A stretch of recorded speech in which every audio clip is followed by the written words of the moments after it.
mon père est diabétique de type 1. D'accord. Donc ma mère a reconnu les symptômes qui étaient soif intense et soif vraiment à boire une bouteille d'eau si ce n'est dans l'heure, aller aux toilettes très régulièrement, perdre du poids et avoir des espèces de fringales assez imminentes pour tout et rien. Et donc et une fatigue extrême.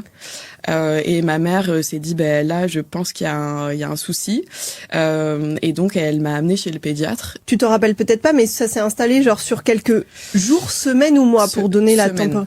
Semaine. Okay. Parce qu'au départ on se dit il ou elle est fatigué. Ouais. Ça un va virus, passer, ça. voilà. C'est les vacances, faut le temps de récupérer. Sauf que quand on accumule vraiment amaigrissement, soif, toilette, et souvent chez les enfants, c'est le fait de faire pipi au lit. De recommencer, exactement, hyper important ce que tu dis en fait, refaire pipi au lit. Ça.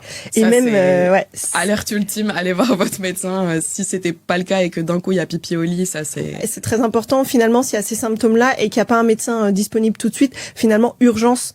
Mais c'est vrai qu'il y a certains médecins, aujourd'hui ça va de mieux en mieux, qui ne sont pas forcément très bien formés à ça et disent on va faire une glycémie tranquillement en ville avec les résultats de 3 jours plus tard. Sauf que sinon l'enfant c'est un enfant et en fait 2 jours après il se déshydrate et ça peut aller jusqu'au coma.